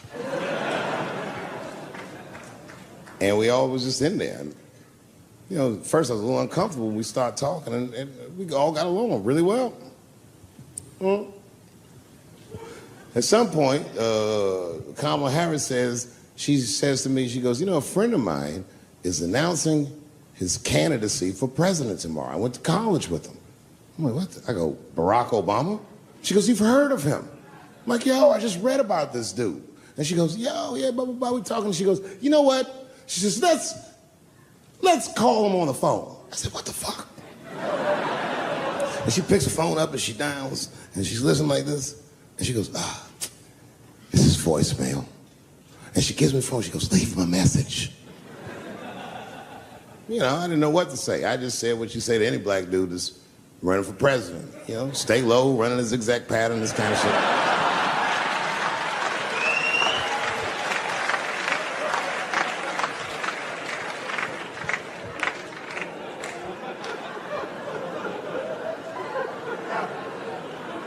And then the last thing I say is, you know what? I said, sir, I really do believe you can do this. Like, man, I'm wishing you luck. Now, next day I wake up and go for coffee at a place called the Embarcadero. It's like an eatery by the sea in San Francisco. And I'm walking to the coffee shop and there's a police line and I can't cross the tape. But then I figure, fuck it, I'm Dave Chappelle, so I go into the thing like this. And the police yoke me. These motherfuckers like tackle me immediately. And I see over the police's shoulder Gavin Newsom. I couldn't remember his name, but I remember the night before I had kept teasing him and saying he looked like Christian Bale, the guy from the Batman movies. So I see him and I can't remember the name, so I'm just like, Batman, help!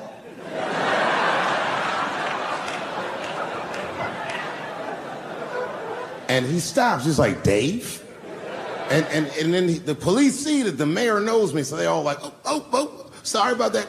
And he's like, hey, back up, everybody. And he just picks me up. He's like, I'm really sorry about that. I'm like, I'm fine, don't worry about it. And he's like, listen, I'm here with Prince. Would you like to meet him? I'm like, I know Prince. That's my nigga. And we go around the corner, and it was Prince Charles, the Prince of England. I didn't know the protocol of meeting royalty. You're not supposed to touch him. I dapped him up like a nigga. My nigga. Ah! Just hugging him and shit like this, dapping him up. Like this. And that nigga was cool, too. I was like, it's really fucking weird. And then I was just out there in the upside down, not having no TV show, trying to figure life out. And the election was going on in the background. And this guy, Barack Obama, was picking up steam. This motherfucker was killing it. And I had a chance to go to the last debate on the Democratic ticket, and I went. It's me and Chris Tucker sitting in Myrtle Beach, South Carolina. It's the last three candidates. It was Barack Obama, John Edwards, and Hillary Clinton. Now, Obama's a lot taller than Edwards and Clinton, and he had the center podium. And at one point, they're all on stage, and they start fussing, and Obama goes, look, none of us are perfect, like this. And his hands was like this, and there was light shining behind his head, and the other two candidates was looking up at the nigga, and I was sitting in the audience like, this nigga looks like Jesus.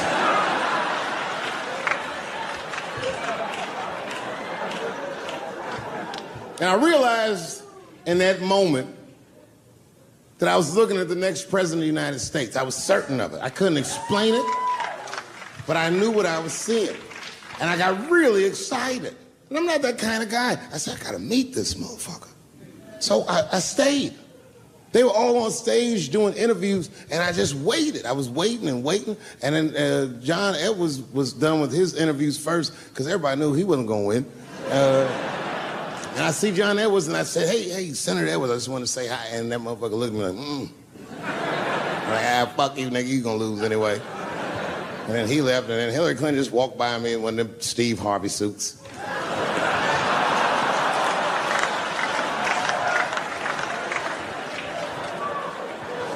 But Obama was taking forever. Everybody wanted to talk to him. When I knew the media saw exactly what I saw, there was no question about it. That was the guy. I waited and I waited, and finally, it must have been over an hour and a half, he finishes his last interview. He's like, well, thank you very much. Good talking to you. And he turns around, and we make eye contact. He sees me, and when he sees me, he looks over, he goes, Dave Chappelle. And Obama did me the same way I did Prince Charles. He dapped me up, and he like bro hugged me, and he pulled me in, and I'll never forget this. He said in my ear, I got your message. Thank you very much, New York City. You know what I said? That's all I said. First of all, I'll tell you right now what I said, and I will tell you that this was not a joke. It's a true story, and I just happened to tell it. All right, what happened was I went to a gallery party, all right? I don't know who in here has ever been rich before, but these are very nice parties. You know, wine and cheese and baller conversation. And there was a few eccentric types, one of which was a very wealthy man that happened to be wearing a dress. I don't know what you call him, man. This is a tranny or a drag queen, perhaps. Whatever it was definitely a man. And this man was definitely on drugs. I don't know what kind of drugs he's on, but I knew he had too much. He didn't look good. It's like this. He's like, he looked sick. And all his friends were standing around him, concerned, trying to revive him. I don't know whether it looked like some kind of gay CPR. There was fanning and shit.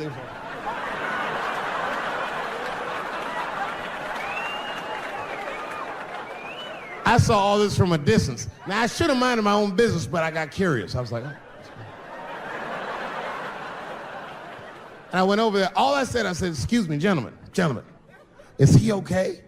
And then they looked at me like I was evil. She is fine. I said, word? Oh. I'm sorry, I didn't know this is what we were doing. Here's my thing. I would support anybody's right to be whoever they feel like they are inside. I'm your ally in that. However, my question is, to what degree do I have to participate in your self-image?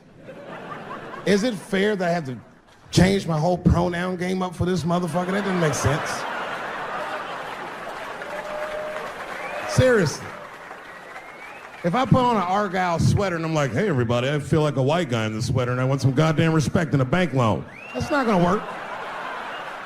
Give a fuck how I feel. Why should I give a fuck how you feel? Nigger is a pronoun. But there was no time for philosophical debate. This was an emergency situation. I said, fine. Sorry, guys. I was just worried because she looks terrible. She just fell off the bench.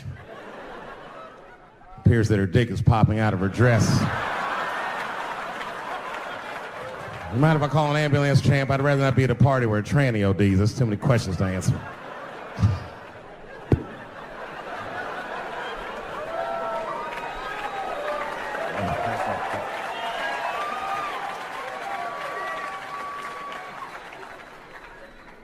Okay, I've been through this before. I had a friend from high school. Now, in high school, this guy was a thug, right? He was a fucking dope boy. He did it all. He's a wild dude. People used to be very scared of him. And then after high school, word on the street was he'd come out the closet. I personally didn't believe it. I bring him up because last year, he calls me out of the blue like, yo, what's up, man? I got your number from so-and-so, and I heard you're going to be in New York doing a show. Could I get some tickets? I was like, fuck yeah, get some tickets, man. How you been? He said, well, we'll catch up at the show, man, but yo, I appreciate it. I'll see you soon. I said, all right, man, take care. And I was about to hang up, and I couldn't resist. I was just like, hey, nigga, I heard you was gay. What's going on with that?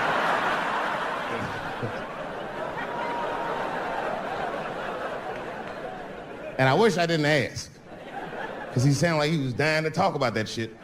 And he had a long story about it. And it's not that I didn't care, but I was, I don't like talking on the phone. I was watching TV at the same time. So I just wasn't really paying attention like I should. But I was trying to sound supportive, but I didn't really know what to say. So I was just like mumbling shit throughout this conversation. I was just like, nigga, you gay, man. You just gay. Like,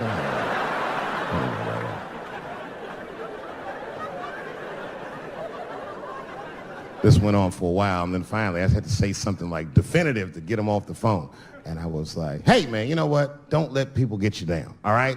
And the next time someone tries to make you feel bad about yourself, just remember, everybody fucks funny to somebody.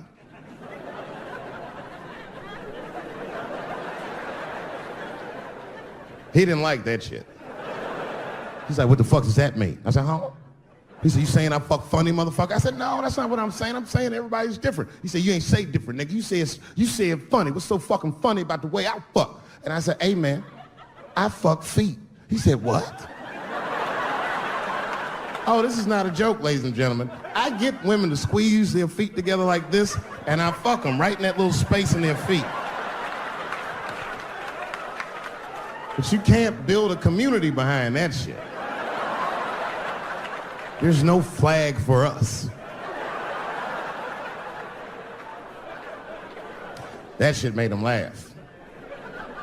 And the next day, After the show, I saw him backstage. He was like, yo, what's up, man? I'm like, oh, shit, what's going on? And he had his buddy with him. He goes, Dave, I want you to meet Manuel.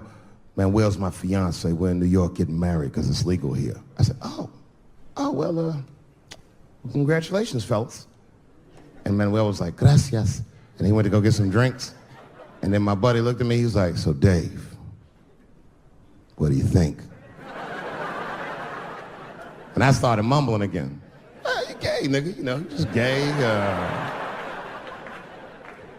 He said, yeah, I'm a little nervous about getting married, man. It's a big step. I said, yeah, it is. It's a big step. He said, well, you've been married for a while. You got any advice for us? No, I'm married to a woman. Sorry about that. And he corrected me. He said, no, you married the person that you love. So it's essentially the same. I said, you know, man, the problem with that statement is that it makes the assumption that I love her. But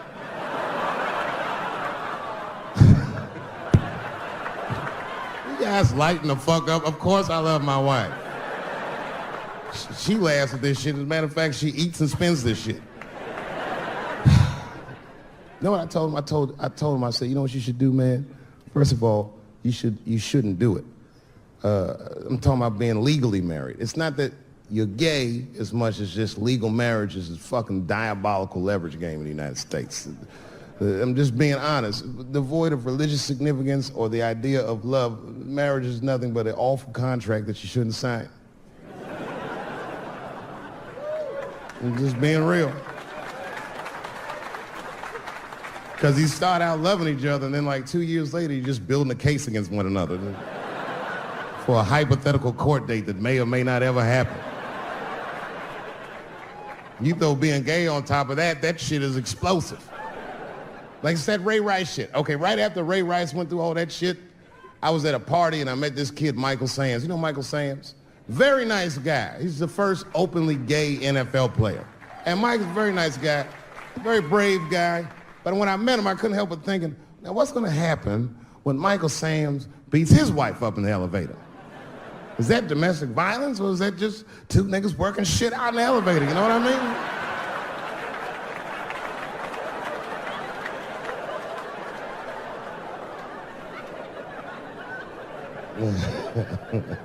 Anyway, I give all married men the same advice, gay or straight. Get a dog. This dog will love you all the time, but she's not going to. It's real talk. I didn't even know about dogs, and my kids got the dog. They brought him home from the shelter, and I didn't even want him. They were like, can we keep him? I said, nope. I said, where'd you even get this dog? They're like, we got him from the shelter. I was like, ugh. Probably something wrong with him. Can't keep him. And then my kids started crying and screaming like the dog had gambling debts. Please, Dad, if you don't let us keep him, they're gonna kill him. I was like, oh.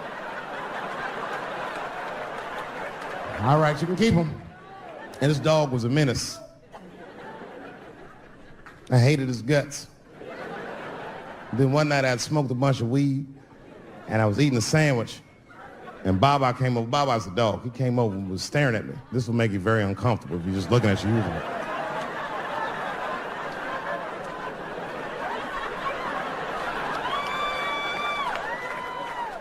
I had to give him a piece of my sandwich so he'd go away. And that's how we became friends. Now, if you see me walking down the street with Baba, I ain't got no leash or nothing. He walks right next to me. If I stop, he'll stop. And if I go, he'll go. And all my friends are like, yo, Dave, that shit is dope. How you train Baba to do that shit? I've never trained Baba.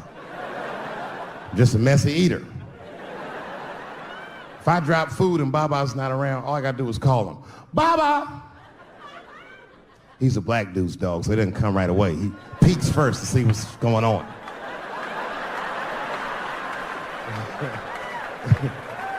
I gotta tap my foot so he can see the food. Over here, little buddy. And he's like, thanks, Dave. He'll come get it and run off.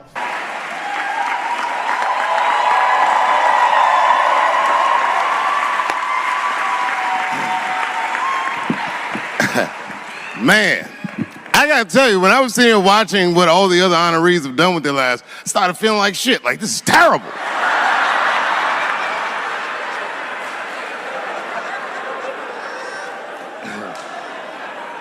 And then Bobo brought me up and started out good with that Ali picture, and then it just... But that coloring book that was in the picture, I know the Ali's are here, that coloring book, my mother has it. And Champ, he signed it. You know, the greatest, he signed it, Muhammad Ali.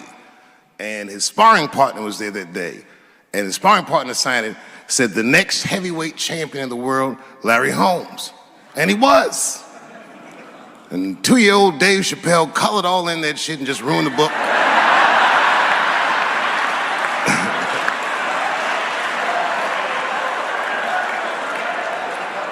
But I remember part of the book that I remember real vividly, because I asked my mother about it when I was a kid. There's a part where there's a picture of Ali throwing his Olympic gold medal into the Ohio River.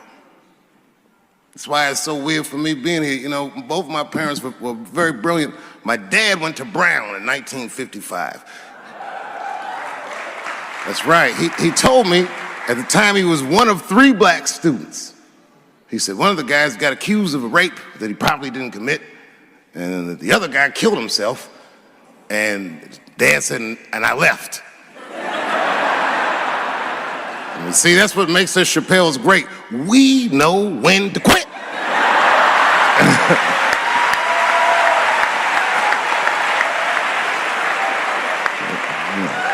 We all just live to fight another day.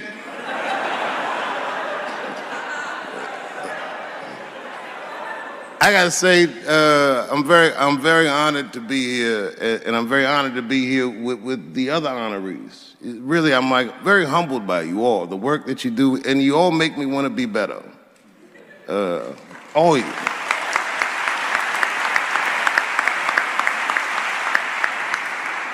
And you know, I was gonna stop doing stand-up for a while because 4 comedy specials in a year is like, that's a lot, you know.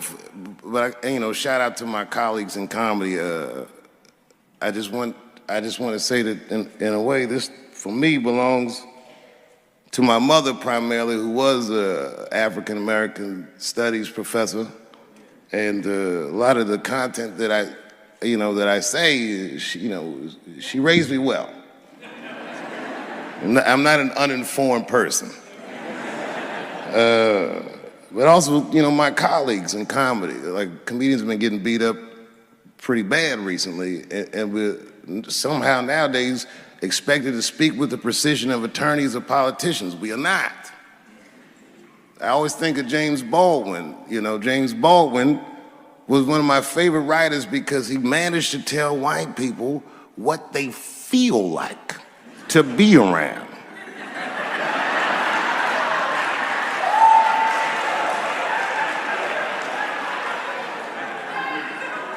So I ain't gonna hang up my gloves yet. I think I got one more special in me. So to quote Baldwin, God gave Noah the rainbow sign. It's no more water, it's the fire next time. Thank you very much. And so if you would, please join me in welcoming Dave Chappelle home again.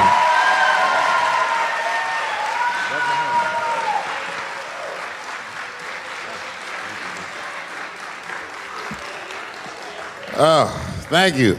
You know, I speak for a living, and I'm a little nervous today. I wanted to say thank you, Mr. President, and thank you, Bishop Green, and thank everyone at Allen University for hosting me today, because it feels special, right? When I think of this great grandfather that I've heard about in my life, but never actually touched his legacy. So it's like the product of his loins coming to meet the product of his work. And it's an important day for me personally. And I know a lot of you guys are students, and I just want to tell you I'm the first person in my family to not go to college. And as the president has told you, I've done outstanding in spite of that.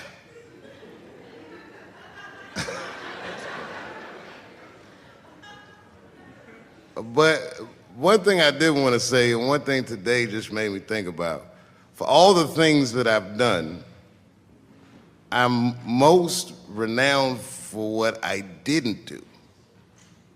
I've made decisions in my career that a lot of people have called insane. 2004, had a $50 million deal on the table, and in a crisis of conscience, flipped the table over and walked away. Went to South Africa.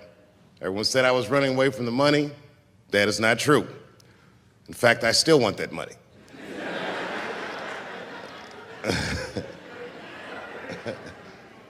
The idea that I wanted to just share with you guys is the idea that sometimes you do what you think is best, whether anybody understands it or not. I heard a story about my father where someone told me he used to do statistics for a company in D.C. The company he did statistics for started doing business with the South African government, so he quit his job. It's caused a lot of problems between him and his wife. It's hard for a man when he can't provide for his family the way he wants to, and he suffered through it. And a generation later, when I had my crisis of conscience, I was able to go to a free South Africa and get away from the heat. This idea that what you do in your lifetime informs the generations that comes after you is something I keep thinking about, something that is so much bigger than just ourselves. And today I'm standing in front of you guys, and I know you guys are like, oh, I know you're bored. But I see family of mine in the front row some who I've never met, and I just realize how all of us are connected. That my great-grandfather built something more substantial than buildings. He built a community, and he built, more importantly than a community, he built a way. You know, so I'm very grateful. Very grateful. Hello, police. I just saw him saying, you know what I mean? He's standing over like, so this is what black people talk about.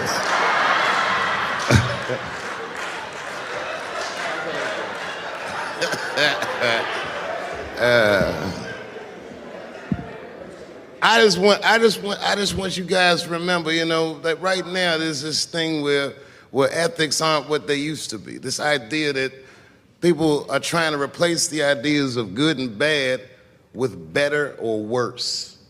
And that is incorrect. You gotta keep your ethics intact because good and bad is a compass that helps you find the way. And a person that only does what's better or worse is the easiest type of person to control. They are a mouse in a maze that just finds the cheese. But the one who knows about good and bad will realize that he's in a maze.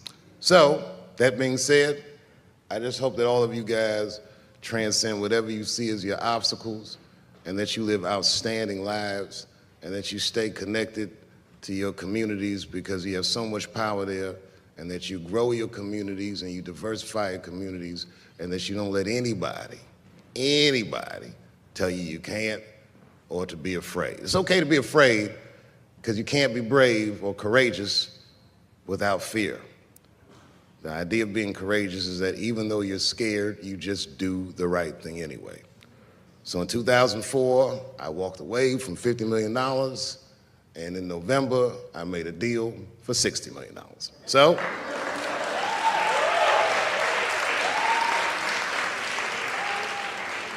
although I am not the most famous comedian of my time, I would like to know what their great-grandfathers did.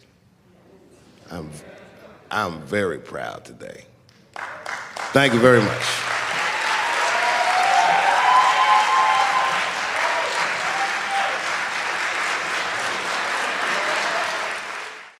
Boy, this comes as a complete surprise.